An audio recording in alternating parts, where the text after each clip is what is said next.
Assalamualaikum warahmatullahi wabarakatuh. Alhamdulillahi rabbil alamin. Nahmaduhu wa nasta'inuhu wa nastaghfiruh wa na'udzu billahi min syururi anfusina wa min sayyiati a'malina.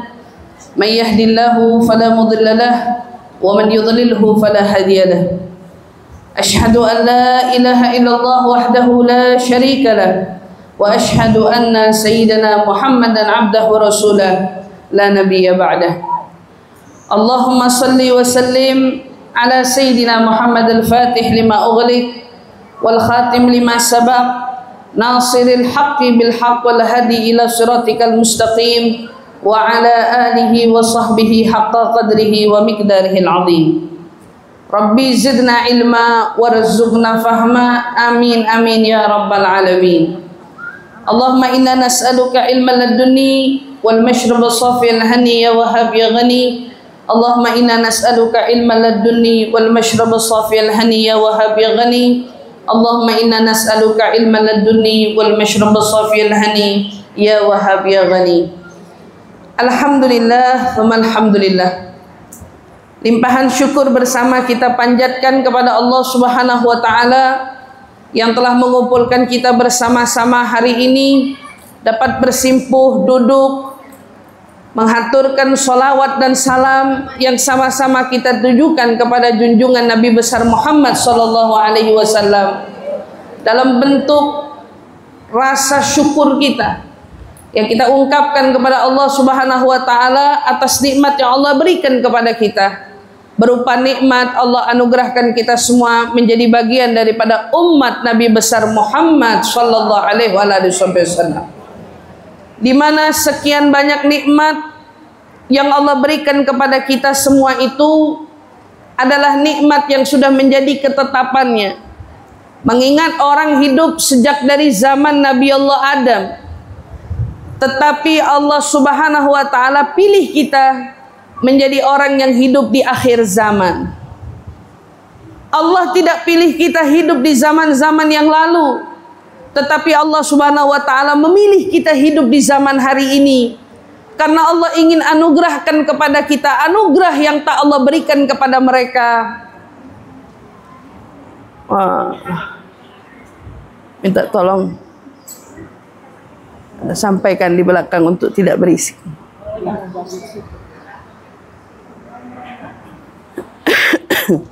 Karena Allah Subhanahu wa taala ingin anugerahkan kepada kita anugerah yang tidak Allah berikan kepada mereka orang. Dari sini dapat kita sama-sama simpulkan bahwa ternyata kita ini adalah orang-orang yang dipilih Allah Subhanahu wa taala untuk berada di akhir zaman. Mengapa Allah pilih kita? Tentu tidak lain tidak bukan karena Allah yakin terhadap kita yang bisa melalui fitnah yang ada di akhir zaman. Allah tidak akan pilih kita semua, melainkan karena Allah Subhanahu wa taala begitu peduli kepada kita sehingga kita dijadikan kelompok bagian daripada umat Nabi yang termulia, yaitu Nabi besar kita Muhammad sallallahu alaihi wasallam. Maka kalau kita sama-sama renungkan, tidak terbayang nasib kita jika kita ternyata hidup di zaman Nabi Adam. Tidak terbayang nasib kita jikalau kita ini dihidupkan Allah pada zaman Nabi Nuh alaihissalatu wassalam. Tidak terbayang oleh kita jikalau kita dihidupkan Allah pada zamannya Nabi Ibrahim alaihissalatu wassalam. Ataupun kita pun tidak terbayang jika seandainya kita itu dihidupkan Allah pada zamannya Nabi Musa alaihissalatu wassalam. Kita ingat pada zaman Nabi Allah Adam umat manusia belum banyak. Pada zaman kita melihat Nabi Allah Nuh alaihissalatu wassalam, umat manusia juga belum begitu banyak. Tetapi yang kita ingat bukan tentang banyaknya manusia, tetapi yang kita lihat kalaulah kita hidup di zaman Nabi Nuh, akankah kita menjadi kelompok orang yang ada di perahunya Nabi Nuh? Akankah kita menjadi orang yang selamat dari turunnya azab yang Allah turunkan kepada kaumnya Nabi Nuh? Begitu juga saat kita melihat seandai kita berada di kaumnya Nabi Ibrahim, seperti apa keadaan kita menjadi umatnya Nabi Ibrahim saat melihat nabinya dilempar ke dalam kobaran api? Apa kiranya yang terjadi kepada kita semua saat melihat nabinya diperlakukan seperti itu? Lalu jika kita merenung, andai kita ini diciptakan Allah, dihidupkan Allah pada zamannya Nabi Musa, melihat penindasan demi penindasan yang terjadi pada kaum Bani Israel, Nabi Allah Musa berusaha menegosiasikan keadaan orang-orang Israel itu dengan siapa? Dengan Fir'aun, tetapi selalu jawabannya nihil. Jika kita merenung, seandainya kita berada pada masa-masa itu, bagaimana kondisi kita semua hadirin? Sampai membuat Nabi Allah Musa harus membujuk umatnya mau menyeberangi lautan bersama dengan dia. Keraguan demi keraguan dihadapi oleh umatnya. Kenapa? Karena mereka yang tidak seutuhnya percaya kepada nabinya. Tetapi alhamdulillah tsumma alhamdulillah, tidak pernah terbayang dalam benak kita dan pikiran kita. Kita hidup bahkan setelah nabi kita dilahirkan. Kita hidup bahkan setelah nabi kita diutus menjadi rasul. Bahkan kita hidup setelah nabi kita telah diwafatkan. Tetapi hebatnya dan anehnya, Allah Subhanahu wa ta'ala yang memiliki genggaman hidayah, yang mana hidayah semua berada pada genggamannya, Allah justru memilih kita hidup jauh setelah nabi kita hidup, jauh setelah nabi kita diwafatkan bahkan, tapi kita hari ini bisa duduk berkumpul untuk membaca maulid Nabi besar Muhammad sallallahu alaihi wasallam. Dan lagi-lagi lebih hebatnya, kita yang didudukkan di sini bukan hanya duduk membaca maulid, tetapi banyak dari kita yang sudah duduk di sini di dalam hatinya sudah memiliki cinta kepada Nabi besar Muhammad sallallahu alaihi wasallam. Yang mana tidak seorang pun dari kita mendapatkan ujian melihat runtuhnya dunia ini karena murkanya Allah Subhanahu wa ta'ala. Tidak ada cerita kita perlu menaiki perahu. Tidak ada ceritanya kita perlu melihat Nabi Ibrahim dilempar, dimasukkan ke dalam api yang besar.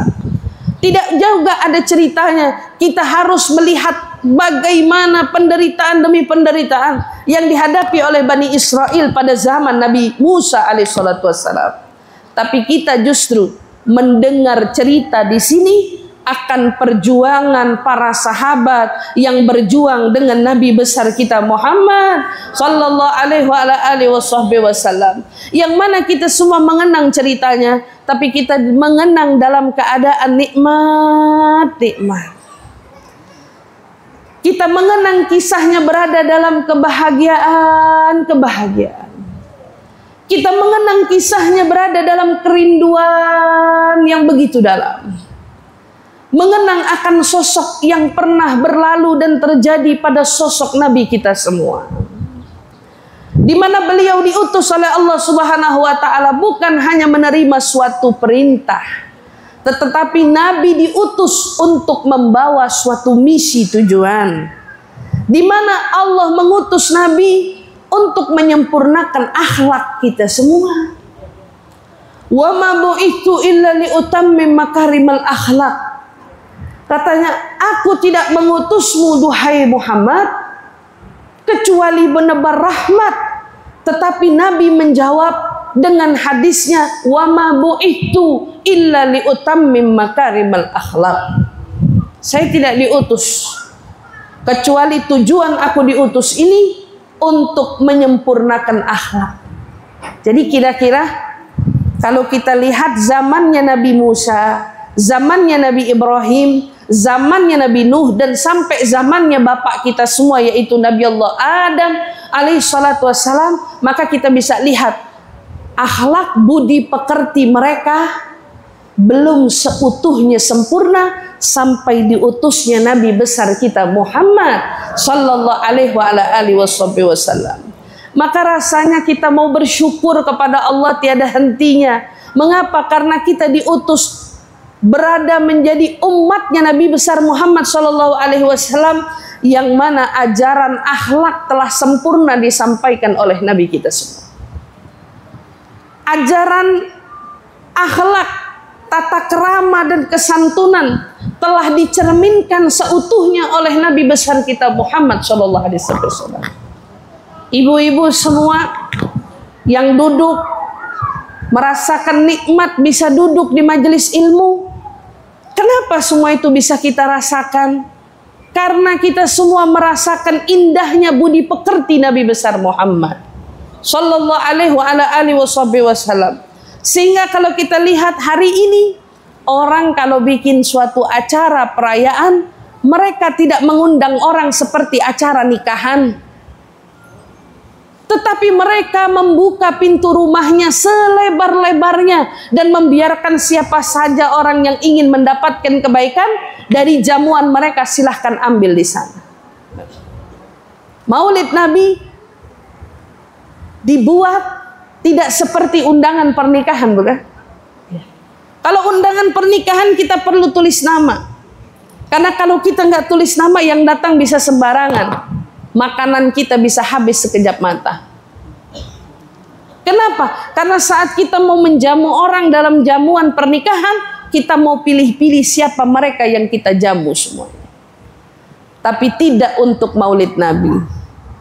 Maulid Nabi sejak dulu dibuka dengan lebarnya untuk siapa saja. Dari umatnya yang ingin juga turut merasakan jamuan daripada hikmah, nasihat, kebaikan, akhlak dari Nabi besar kita Muhammad sallallahu alaihi wasallam. Bahkan hebatnya, majelis maulid itu makanan pun tidak menjadi tujuan utamanya. Majelis maulid itu seringkali menjadi majelis yang kalau kita duduk di sana justru makanan menjadi sebab berkahnya. Bukan begitu?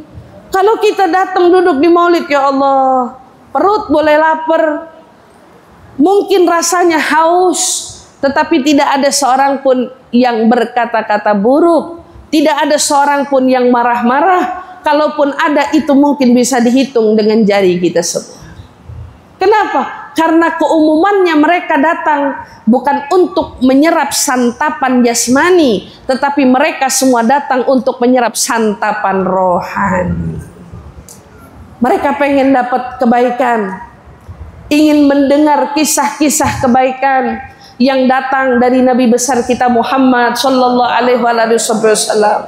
Maka saat kita datang ke maulid, yang diharapkan tidak ada melainkan kita berharap bawa pulang dari sebagian sifat Nabi besar Muhammad sallallahu alaihi wasallam.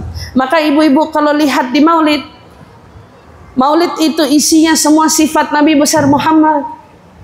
Yang mana setiap dari kita hadir di maulid penting buat kita untuk pulang, bukan cuman membawa sekelumit dari nasihat, tetapi perlu juga kita bawa akhlak budi pekerti Nabi besar Muhammad sallallahu alaihi wasallam.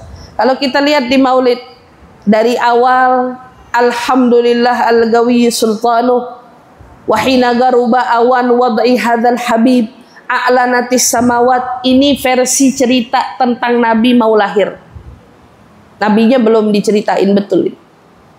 Ini baru cerita tentang keadaan Nabi belum lahir. Sampai kapan? Sampai Qiyam.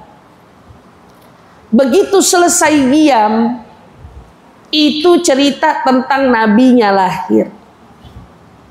Sifat-sifat nabi justru adanya setelah Qiyam.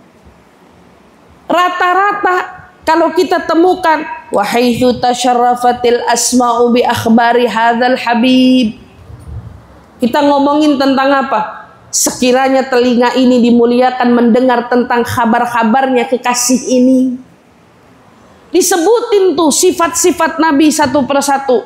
Sampai fisiknya pun dijabarkan dengan sedemikian rupa.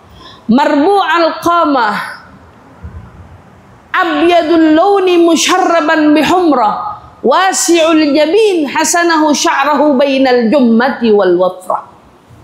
Aduh, Yang pengen mimpi Nabi, bayangin aja tuh keutamaan dari fisiknya Nabi yang begitu luar biasa sempurnanya. Kemudian kita bukan hanya dibahas tentang fisiknya, tetapi kita pun diajarkan tentang karakternya Nabi Muhammad sallallahu alaihi wasallam, yang mana kita semua sering tahunya baca walaqad ittasafa sallallahu alaihi wasallam min mahasinil akhlaq bima tadigu an kitabatihi butunul awraq kana sallallahu alaihi wasallam ahsanan nasi khuluqan wa khalqa. Itu bicara tentang apa? Itu bicara tentang karakter Nabi Muhammad. Saat sudah bicara tentang kesempurnaan fisiknya, ayo kita bicara tentang bagaimana karakternya Nabi. Seperti apa sifatnya Nabi?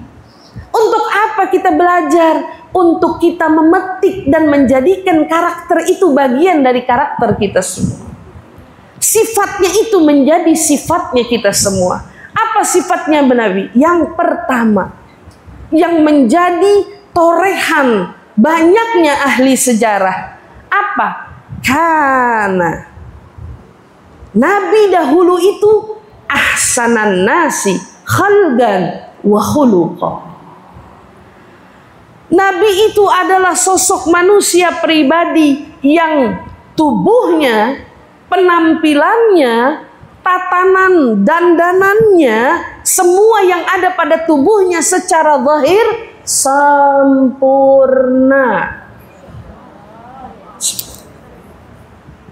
Apa cuman itu? Wa khuluqa. Beliau pun punya karakter yang begitu dahsyatnya, sempurna. Ini bicara sempurna. Dikenalin kita sosok Nabi yang begitu sempurna.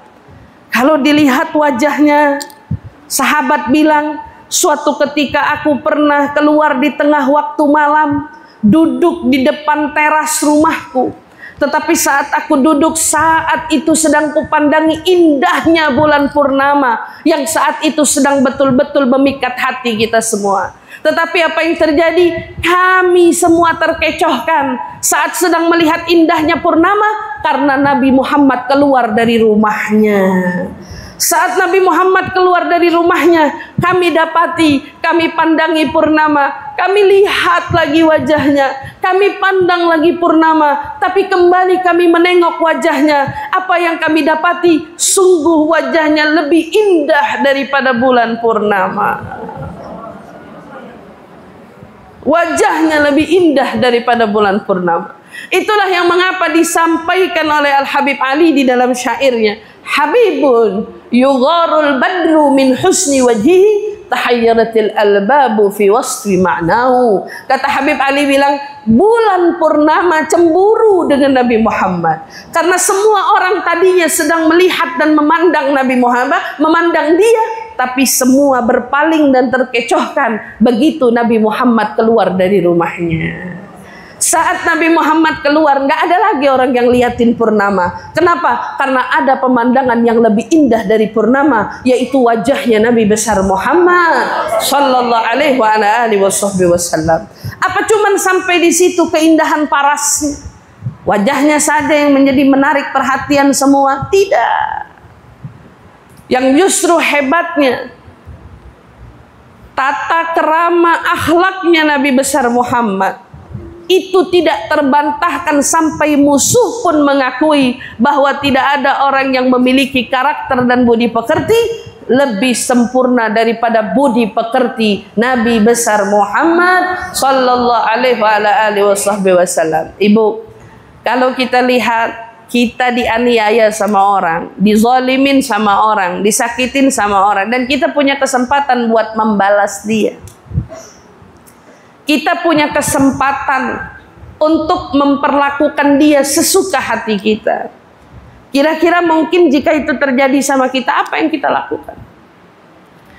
Ada orang sakitin kita, ada orang zalimin kita, ada orang mungkin yang pernah menyakiti dan melukai perasaan kita. Dia ada di depan mata kita, seolah pasrah, terserah kamu mau berbuat apa. mungkin kita akan bilang minimal dengan kata-kata kita kalau kamu itu zalim, kamu itu jahat, kamu sudah nyakitin perasaan saya. Tapi percaya atau enggak, Nabi berulang-ulang kali berpapasan dengan musuh, punya kesempatan untuk melukai musuh, punya kesempatan untuk membalas musuh, tapi yang dilakukan oleh Nabi justru memaafkan musuh. Memaafkan musuh. Di hadapan Nabi datang Abu Jahal, di hadapan Nabi datang Abu Lahab, di hadapan Nabi datang musuh demi musuh yang selama ini menyakitinya, menzaliminya, melukai perasaannya, tetapi tidak pernah sekalipun Nabi berkata kepadanya, ya zalim, hei kamu orang zalim, hei kamu orang jahat. Tidak. Karena Nabi memiliki akhlak yang paling sempurna. Karena orang yang berakhlak sempurna tidak akan keluar dari kata-katanya panggilan keburukan, walaupun itu pantas untuk orang yang kamu panggil.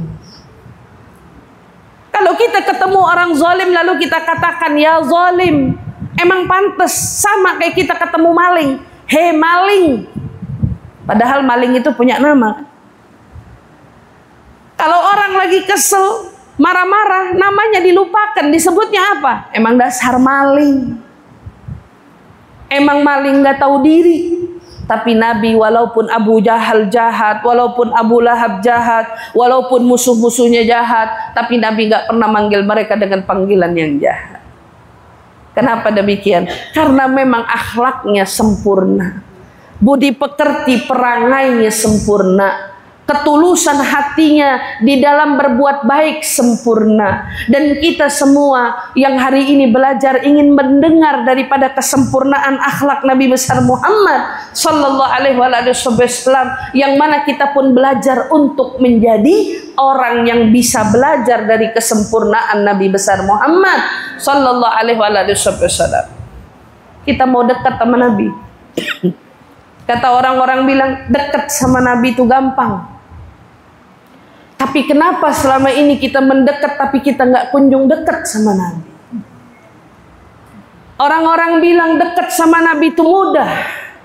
Tapi kenapa kita bertahun-tahun hadir di maulid, tapi kenapa kita merasa tak kunjung juga dekat dengan Nabi Muhammad?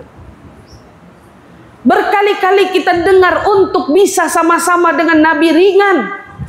Cukup modalkan dirimu dengan cinta, maka kau akan bisa dikumpulkan dengan orang-orang yang kamu cinta. Dah punya cinta aja sama Nabi, nanti di akhirat sama Nabi. Tapi yang jadi pertanyaan, sudahkah betul cinta itu di hatimu untuk Nabi sebagai cinta yang memang nanti mengantarkanmu bisa dekat dengannya?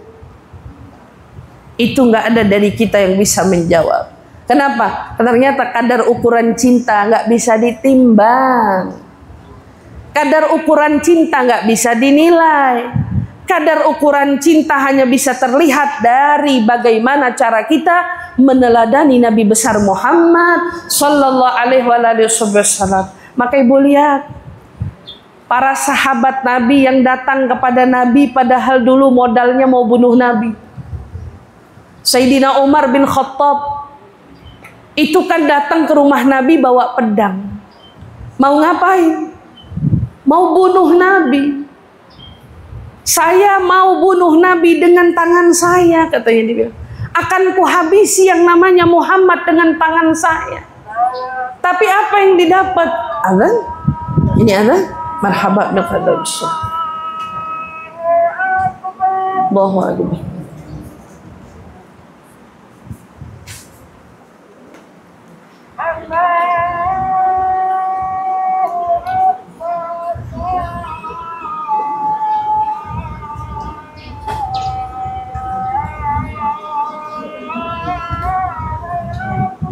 Allahu akbar, Allahu akbar.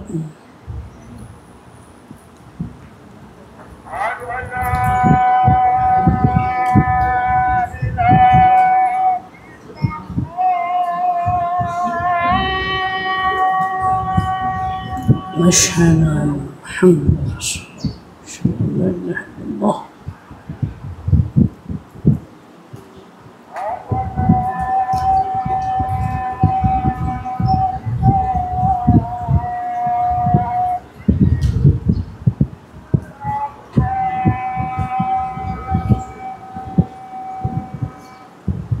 أشهد أن لا إله إلا الله.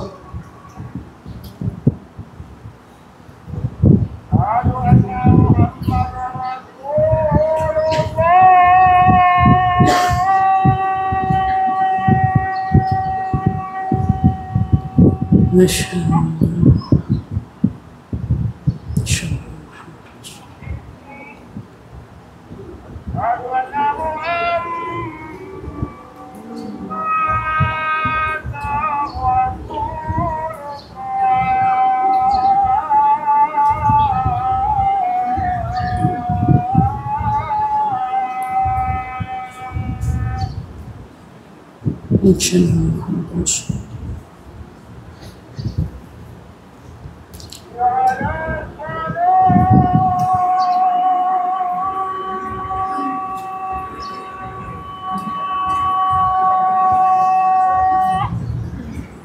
السلام محمد رسول حول ولا قوة إلا بالله العظيم.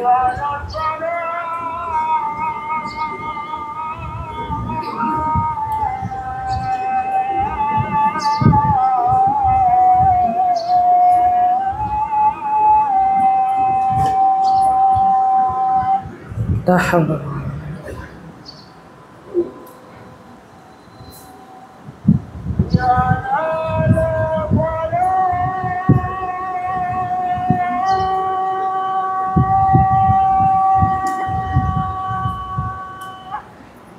لا حول ولا قوة إلا بالله.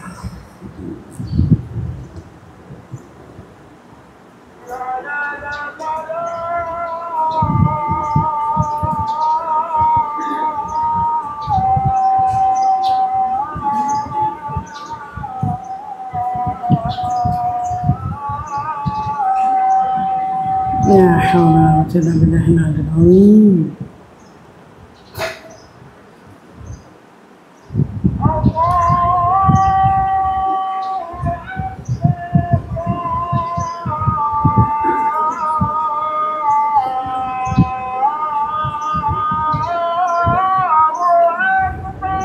الله أكبر الله أكبر.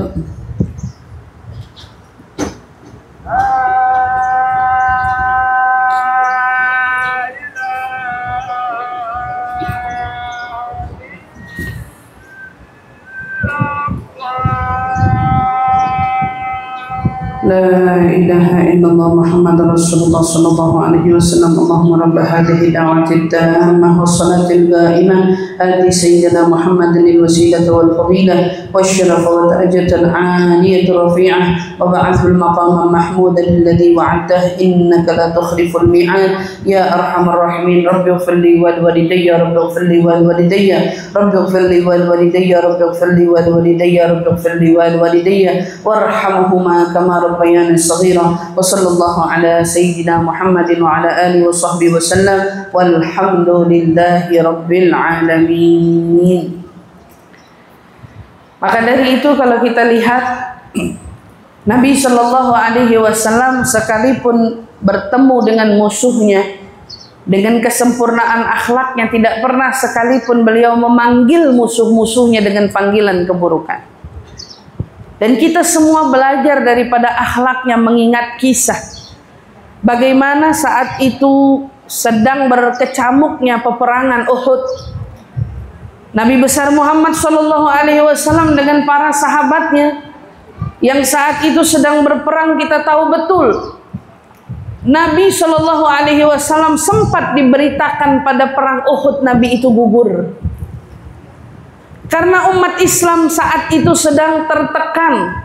Umat Islam kalah telak oleh musuh-musuhnya.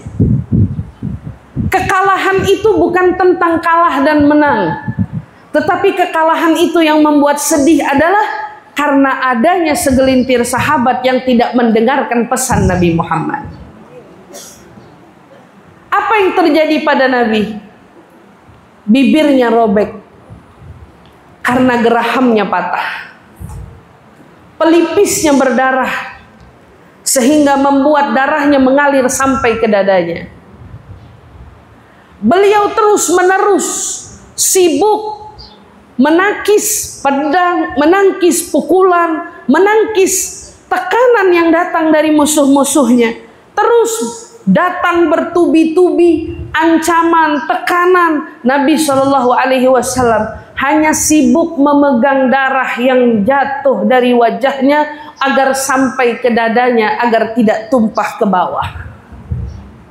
Terus dibuat oleh Nabi Muhammad, sehingga membuat sahabat semuanya merasa heran dan bingung. Karena saat itu terkesan Nabi tidak sibuk untuk menangkis pedang, Nabi tidak sibuk untuk menahan tekanan, tapi yang Nabi sibuk adalah menahan darah untuk tidak sampai ke bawah, menahan darah untuk tidak sampai ke tanah. Sampai sahabat kemudian mengamankan beliau. Masuk Nabi Muhammad beristirahat di salah satu tenda yang dibuat oleh kaum muslimin. Para sahabat dan kemudian mulai tercengang. Duhai Rasul, kulihat engkau begitu sibuk di tengah adanya pukulan, di tengah adanya pedang yang menghunuskan pada dirimu dan lain sebagainya. Tapi mengapa engkau terlihat sibuk hanya mengusap darah yang satu persatu menetes dari raut wajahmu yang terluka itu? Kata Rasul menjawab, kamu tidak mendengar apa yang aku dengar. Sahabat berkata, ya Rasulullah, memang apa yang engkau dengar yang tidak kami dengar? Di tengah-tengah musuh sedang memukuli Nabi, di tengah-tengah musuh sedang menghujani Nabi dengan tombaknya, dengan panahnya dan lain sebagainya. Para sahabat yang saat itu sedang berjuang memberikan pertolongan kepada Nabi, tiba-tiba Nabi mendengar ada suara para malaikat yang sedang ribut di sana. Apa yang diributkan para malaikat? Kalau sampai darahnya Nabi tumpah setetes saja, akan kutelan semuanya penduduk yang ada di atas gunung Uhud ini. Semua yang ada di Uhud ini akan kutelan semuanya tanpa tersisa sekalipun. Kata malaikat yang lain, jika setetes darahnya Nabi tumpah, murka Allah akan turun seketika lalu menurunkan azab kepada mereka semua. Tapi apa yang terjadi? Yang didengar oleh Nabi justru tidak membuat Nabi sukarela ingin menyakiti musuh-musuhnya, tidak membuat Nabi sukarela ingin menyakiti musuh-musuhnya, tetapi justru membuat Nabi menahan.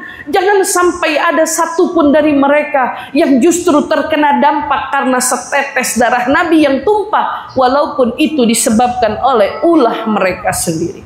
La ilaha illallah. Kata sahabat berkata, ya Rasulullah, mengapa tidak langsung saja kau berdoa kepada Allah agar Allah musnahkan semua mereka-mereka yang memusuhimu, mereka-mereka yang memerangimu? Lihatlah jawaban manusia yang sempurna budi pekertinya ini. Dengarkan jawaban manusia yang sempurna akhlaknya ini. Aku tidak diutus untuk melaknat, aku tidak diutus untuk menyumpahi, aku tidak diutus untuk membenci, aku tidak diutus kecuali untuk menebar rahmat kepada seluruh umat. Maka Nabi SAW berkata, ya Allah, aku memohon kepadamu, berikan hidayat untuk kaumku. Mereka adalah orang-orang yang tidak tahu. Siapa yang tidak tahu itu? Yang tidak tahu tentang nabinya. Siapa mereka yang tidak tahu itu? Mereka yang tidak tahu akan sosok keagungan nabinya. Siapa mereka yang tidak tahu itu? Mereka semua orang-orang yang tidak tahu akan besar keagungan sosok nabinya. Dan mungkin bisa jadi yang tidak tahu yang didoakan Nabi sebagai bentuk hidayah bukan hanya mereka yang hari itu berperang, karena nyatanya hari itu ada seorang yang menjadi musuh utama, yang menjadi sebab menangnya orang-orang kafir justru setelah itu masuk ke dalam agama Islam, yaitu sahabat Nabi yang bernama Khalid ibnul Walid.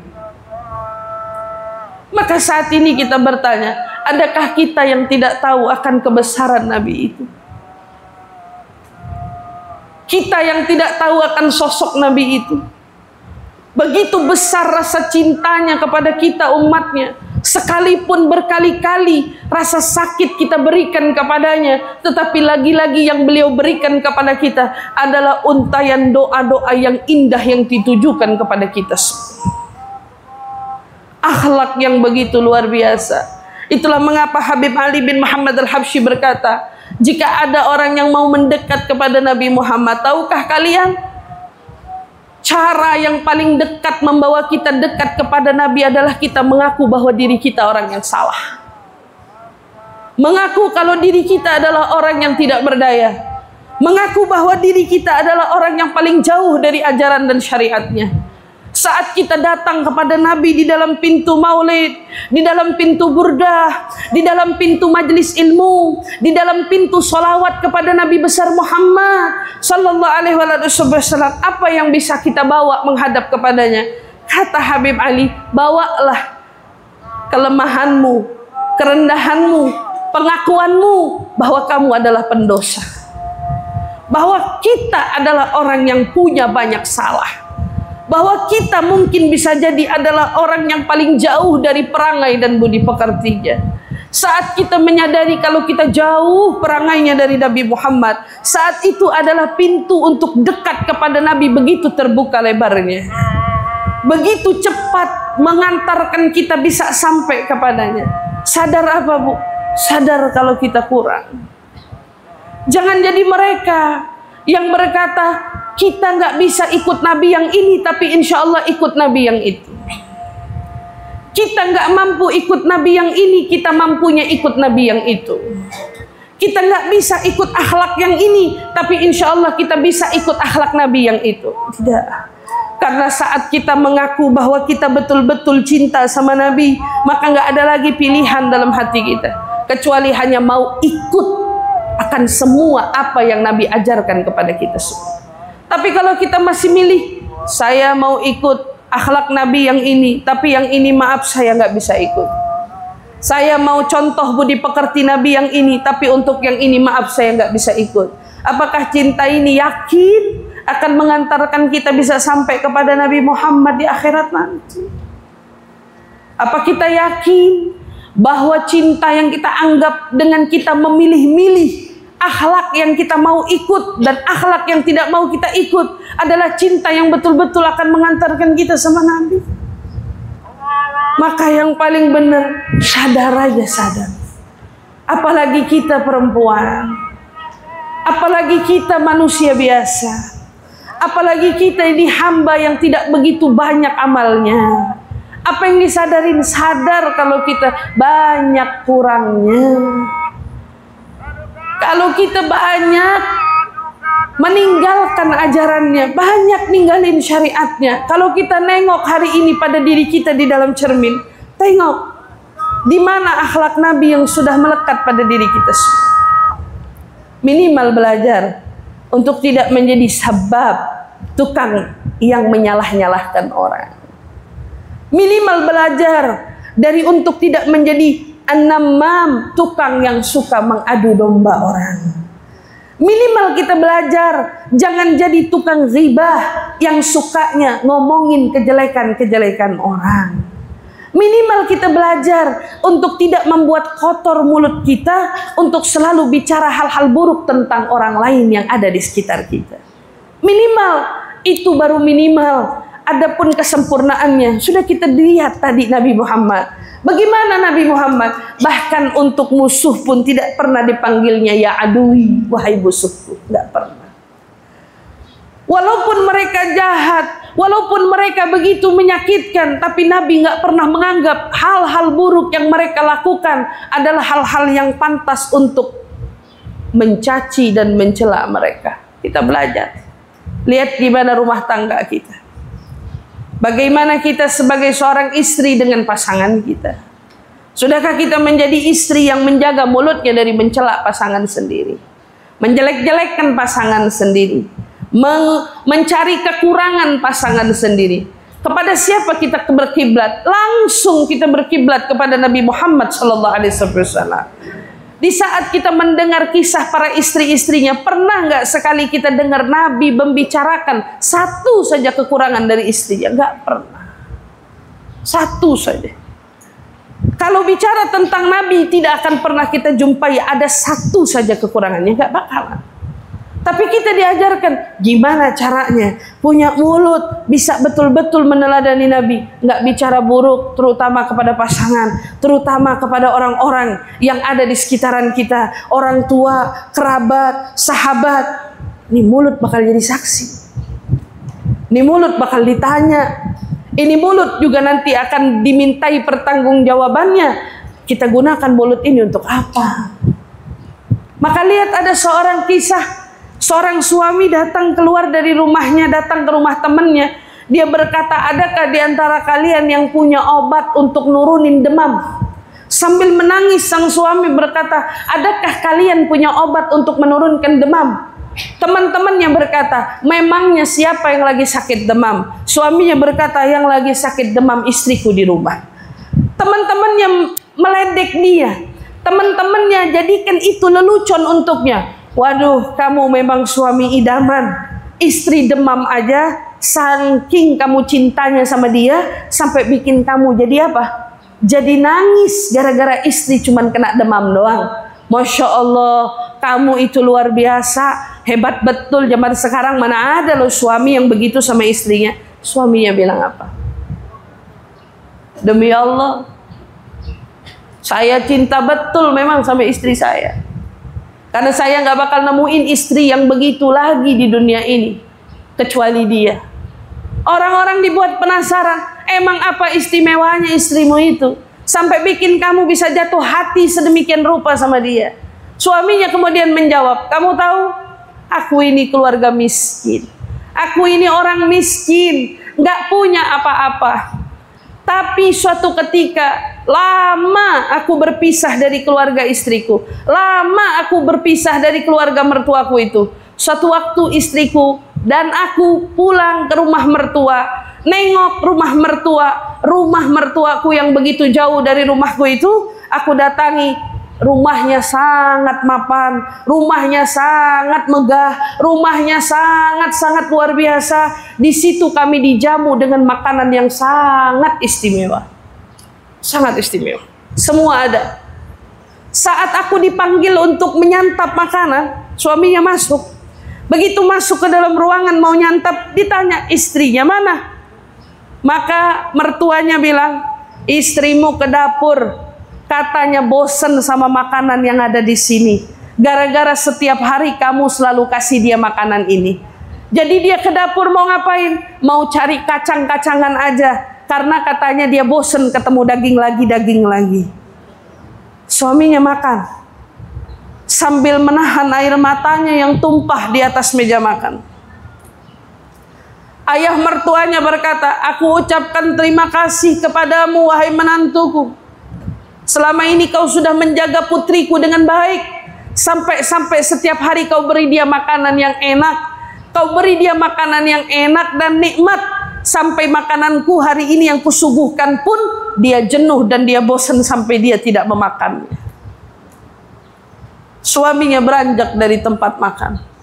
Dicari istrinya. Ternyata istrinya di dapur sedang memakan kacang yang biasa setiap harinya dia makan di rumah. Suaminya berkata, duhai istriku, apa yang kau lakukan? Kenapa kau begitu luar biasanya sampai kau menjaga namaku di hadapan orang tuamu yang bahkan aku tidak pernah bisa beri engkau makan? Saat ku pulang tidak membawa apa-apa, dengan ringannya kau berucap, kalau begitu hari ini kita puasa saja. Saat aku pulang hanya bisa membawa kacang, dengan ringannya kau berucap, terima kasih sudah membawakan makanan untuk pulang ke rumah. Tapi di hadapan mertuamu, di hadapan orang tuamu sendiri, kau berkata setiap hari aku beri kau makan daging, setiap hari aku beri kau makan enak. Kenapa? Istrinya hanya berkata, kehormatanmu adalah kehormatanku. Harga dirimu adalah hargaku. Bukankah aku pakaianmu dan kau adalah pakaianku? Suaminya kemudian berkata, setelah ini ayo kita pulang. Mereka pun di sepanjang perjalanan menangis. Istrinya berkata, tidak apa-apa, kita tidak membohongi mereka. Karena bagiku apa yang kau berikan itu adalah istimewa. Di mana kita ingin mencari wanita-wanita yang semacam ini lagi? Yang mungkin bisa menjaga lisannya di luar, tetapi sayangnya tidak bisa menjaga lisannya di dalam. Banyak wanita-wanita di luar bisa menjaga kata-katanya dengan tutur kata yang indah, tetapi saat di rumahnya mereka bisa berkata dengan seenaknya, semaunya, tanpa memikirkan perasaan pasangan. Tapi kita belajar dari Nabi Muhammad. Apapun yang disuguhkan, kehormatan dan kemuliaan yang ada yang perlu kita muliakan menjadi taruhan. Dan kita belajar, ya Allah, ingin jadi perempuan-perempuan sabar itu, ingin jadi perempuan-perempuan yang punya akhlak dan perangai yang baik itu. Belajar dari santunnya Nabi, belajar dari sabarnya Nabi. Tetapi kita juga perlu belajar bagaimana mengaplikasikan semua dari sabarnya Nabi, akhlaknya Nabi, terrealisasi untuk kehidupan kita di dunia ini. Bisa kita terapkan dalam kehidupan kita dunia ini. Belajar dari mana? Mengakulah kalau kita manusia yang penuh dengan salah. Mengakulah kalau kita manusia yang penuh dengan dosa. Mengakulah kalau kita punya air mata untuk Nabi hanya tumpah saat di maulid saja. Mengakulah kalau kita merasakan kerinduan yang teramat sangat, itu saat kita sudah datang di maulid. Tetapi saat kita di rumah belum tentu ingatan itu ada. Mengakulah kalau masih banyak sunnah Nabi yang kita abaikan. Masih banyak sunnah-sunnah Nabi yang kita lengahkan. Masih banyak ajaran-ajarannya yang kita tinggalkan. Tetapi kita perlu ingat, jika di dunia ini tidak kita kejar ketertinggalan kita, lalu dengan apa kita ingin mengejar barisan kita kelak di akhirat yang kita harapkan bisa berbaris dengan Nabi Muhammad? Kita ingin berada di bawah benderanya. Bahkan kita berharap ingin juga meminum telaganya. Kita berandai kita bisa melihat wajahnya. Kita ingin melakukan itu semua. Tapi yang jadi pertanyaan, apakah kita layak untuk mendapatkannya? Saat Allah berikan kesempatan kita hidup di zaman ini, peluangnya besar, kesempatannya banyak. Hanya saat ini, ayo, di tengah zaman orang-orang yang rusak, tetapi maukah kita terus bertahan dalam mengikuti jejaknya Nabi Muhammad? Saat kita menahan mulut kita untuk tidak mengucapkan kata-kata yang buruk, ingat, imbalannya adalah kau semakin dekat dengan Nabi Muhammad. Saat kita menahan diri kita untuk tidak benci dengan siapapun, ingatlah wahai saudaraku, imbalannya adalah kau bisa dekat dengan Nabi Muhammad. Saat kita berbuat kebaikan demi kebaikan, mencegah diri kita dari kemungkaran, ingat, imbalannya adalah kau bisa dekat dengan Nabi Muhammad. Dekat dengan Nabi Muhammad adalah tujuan utama kita semua. Karena kita mau masuk surga. Kita mau ada di surga, tapi surga yang ada dan dihadiri oleh Nabi besar Muhammad sallallahu alaihi wasallam, surga yang diharap, surga yang didamba, surga yang menjadi surga yang dicita-citai. Kita sama-sama berdoa, ya Allah, kami mengaku dosa, kami mengaku penuh punya banyak salah, kami mengaku kalau kami banyak silap, kami mengaku kalau kami khilaf, kami mengaku kalau kami banyak tertinggal ajaran Nabi Muhammad. Kami mengaku kalau kami selama ini seringkali menyepelekan sunnah-sunnahnya. Tapi ya Allah, jangan buat salah dan khilaf kami menghalangi kami esok berbaris dengan Nabi Muhammad. Jangan buat salah silap kami membuat kami besok terhalang untuk melihat wajah Nabi Muhammad. Jangan sampai salah silap kami menghalangi kami besok untuk bisa meneguk telaga dari Nabi Muhammad. Kenapa? Karena kalau bukan syafaatnya yang kita damba, kalau bukan harapan kita hanya mendapatkan syafaatnya di akhirat kelak, kemana lagi kita akan meminta pertolongan nanti di sana? Karena ternyata di akhirat pintu pertolongan hanya satu. Ternyata di akhirat pintu untuk kita memohon syafaat hanya satu. Bukankah pintunya Nabi Adam telah ditutup rapat? Pintunya Nabi Nuh telah ditutup rapat. Sehingga setiap orang yang datang kepadanya, mereka semua berkata, nafsi, nafsi, hari ini sendiri-sendiri. Ini bukan tempatnya aku menolong kalian. Datang kepada Nabi Nuh, jawabannya sama, nafsi, nafsi. Datang ke Nabi Ibrahim, jawabannya nafsi, nafsi. Datang kepada Nabi Musa, nafsi, nafsi. Kecuali hanya satu Nabi yang dengan ringannya berkata, ana laha, ana laha. Datang padaku, aku ada untuk kalian semua. Datang kepadaku, aku ada untuk kalian semua. Namun di akhirat tidak semua orang bisa datang kepadanya karena Allah buat mereka tersesat di dalam jalannya. Ada orang-orang yang di akhirat mereka sibuk mencari-cari Nabi di mana, Nabi di mana, tetapi Allah buat mereka tidak bisa bertemu dengan nabinya di sana. Orang-orang yang sudah dipilih oleh Allah memang tidak ada celah untuk diselamatkan. Namun kita berharap, ya Allah, jangan sampai orang itu salah satunya adalah kita. Jangan sampai orang itu salah satunya adalah keluarga kita. Jangan sampai orang itu salah satunya adalah anak keturunan kita.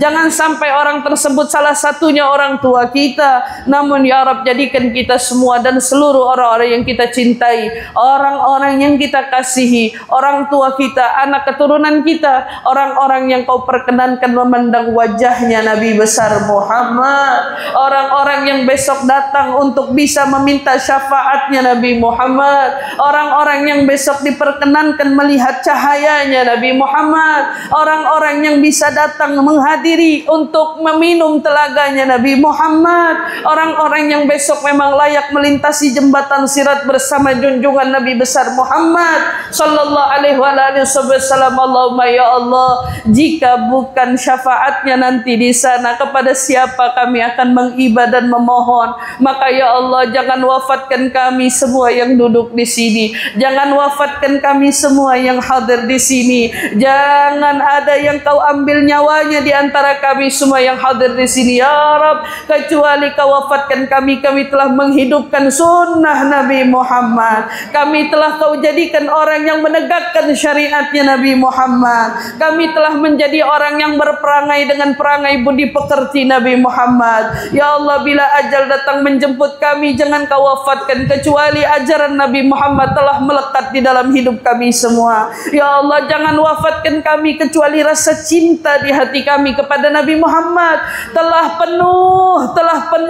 penuh, sehingga esok saat kami engkau bangkitkan, kau kumpulkan kami bersama Nabi Muhammad. Allahumma ya Allah, mungkin cinta kami sangat sedikit, mungkin cinta kami sangatlah sedikit, namun ya Rabb, jangan kau lihat sedikitnya, namun lihat cintanya ya Allah. Masih ada cinta untuk Nabi Muhammad ya Allah, masih ada cinta untuk Nabi Muhammad ya Allah, masih ada cinta untuk Nabi Muhammad ya Allah. Maka besarkan rasa cinta ini ya Allah, besarkan rasa cinta ini ya Allah, besarkan rasa cinta ini ya Allah. Allahumma ya Allah, jika rasa cinta yang sedikit ini mengantarkan kami untuk berdusta, mengantarkan kami untuk berghibah, mengantarkan kami untuk bernamimah, mengantarkan kami untuk menghujat, maka ya Allah, tambahkan cinta kami agar kami berhenti berdusta ya Allah, agar kami berhenti bernamimah ya Allah, agar kami berhenti berghibah ya Allah,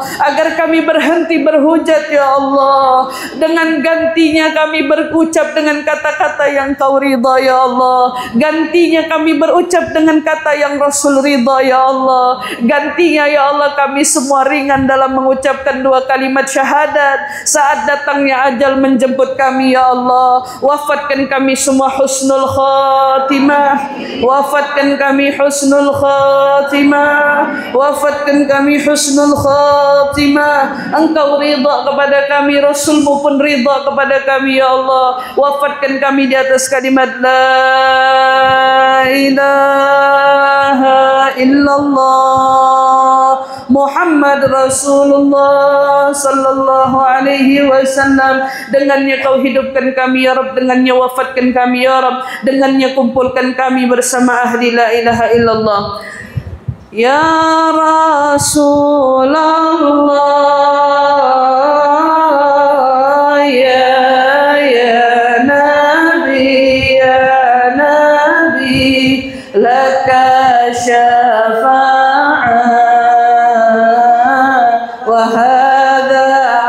matlabi ya Nabi ya Rasulullah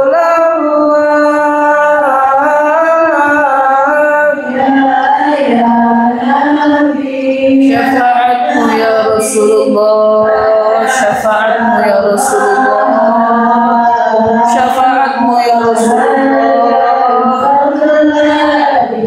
ya Nabi antal murtaja ya umaziham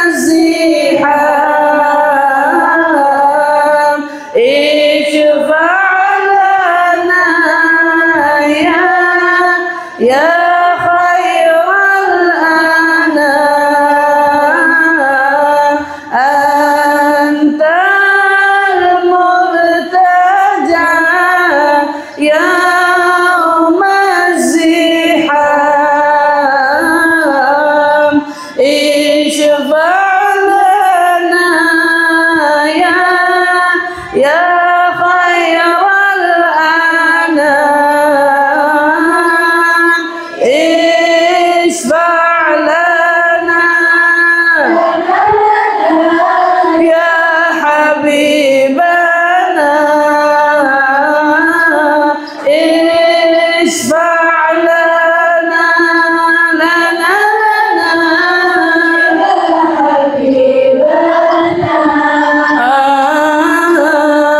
laka syafa'ah ya Rasulullah ya Nabi Allahumma salli wa sallim wa barik alaihi wa ala alihi. Mudah-mudahan Allah Subhanahu wa taala pulangkan kita semua dan kita semua dikelompokkan meraih syafaat dari Nabi besar Muhammad sallallahu alaihi wasallam. Mudah-mudahan insyaallah semua hajat-hajat kita diijabah oleh Allah Subhanahu wa taala. Khususnya kita doakan Hubabah, Syarifah dan para keluarga besar Keraton Qadariyah. Mudah-mudahan insyaallah Allah Subhanahu wa taala panjangkan umur, Allah sehatkan badan.